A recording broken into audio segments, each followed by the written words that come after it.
और दिल्ली चुनाव से जुड़ी इस वक्त की बड़ी खबर आपको बता दें, आज बीजेपी संकल्प पत्र जारी करेगी और ये संकल्प पत्र का पार्ट 2 यानी कि भाग दूसरा होगा।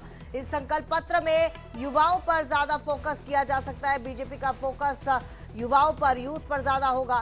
संकल्प पत्र के पहले भाग में महिलाओं को सुविधाएं पहुंचाने की बात की गई थी। तो एक बार फिर से संकल्प पत्र के साथ बीजेपी आज कई सारी घोषणा कर सकती है और ये घोषणाएं माना यह जा रहा है कि युवाओं के पक्ष में हो सकती है। यानी कि आज युवाओं की बारी और बीजेपी संकल्प पत्र के जरिए युवाओं को क्या कुछ देने के दावे करेगी, क्या कुछ वादे करेगी, वो आज पता चलेगा, उससे पर्दा उठेगा। हम आपको बता दें कि अनुराग ठाकुर इस संकल्प पत्र को जारी करेंगे। तो युवाओं को लेकर कुछ घोषणाएं बीजेपी कर सकती है अपने संकल्प पत्र के जरिए।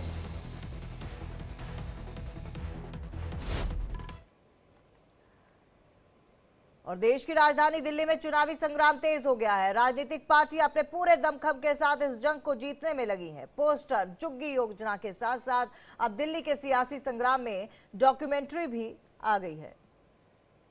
प्राइवेट स्क्रीनिंग थी फिल्म की, तो बीजेपी इतनी क्यों डरी हुई है इस फिल्म से? क्या हो रहा है, क्यों डरी हुई है भारतीय जनता पार्टी इतना इस डॉक्यूमेंट्री से?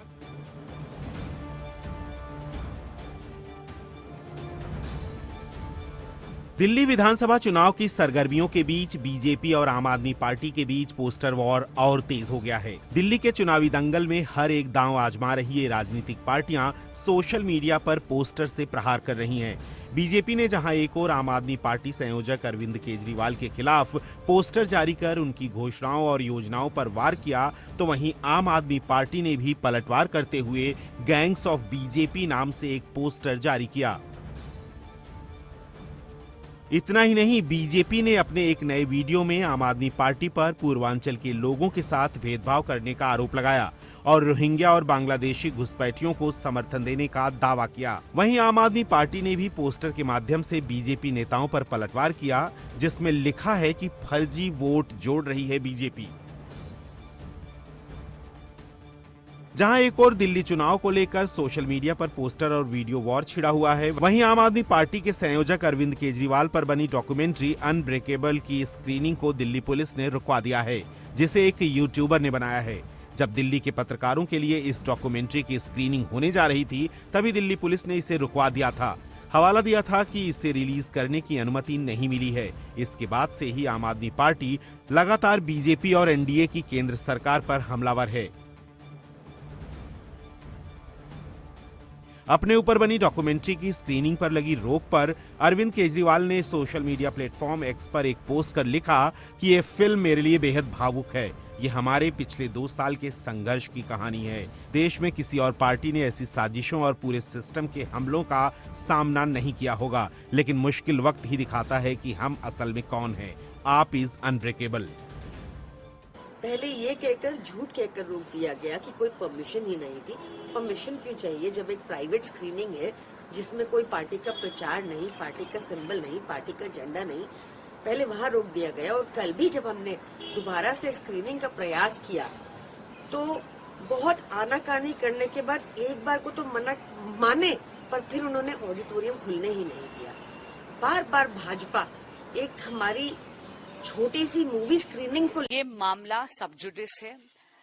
इस पूरे मामले की अभी जांच हो रही है और केजरीवाल जी और आम आदमी पार्टी के अन्य नेता अभी जमानत पे है। ये मामला पूरी तरह से केवल और केवल कचहरी के अधिकार क्षेत्र में है। तो अगर कोई भी फिल्म इनको दिखानी है तो इनको एज एविडेंस कोर्ट में पेश करनी चाहिए। दिल्ली के चुनावी दंगल में कांग्रेस उम्मीदवार संदीप दीक्षित भी कूद पड़े हैं। सरकारी सफाई कर्मचारियों को सस्ती कीमत पर घर दिलाने को लेकर अरविंद केजरीवाल की ओर से केंद्र सरकार को लिखी चिट्ठी पर संदीप दीक्षित ने तीखा हमला बोला है। कांग्रेस नेता संदीप दीक्षित ने केजरीवाल के इस ऐलान पर निशाना साधते हुए कहा कि मैं भी कल प्रभु को चिट्ठी लिखने वाला हूं कि जैसे ही मैं सीएम बनूं, सबके घर 50 करोड़ भेज दें। केजरीवाल को 10 साल तक चिट्ठी लिखने की याद नहीं आई, ऐसा संदीप दीक्षित ने कहा।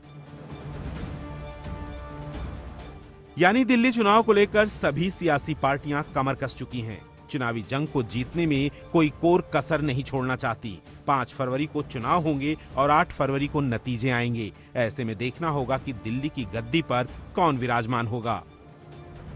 Bureau report, India daily.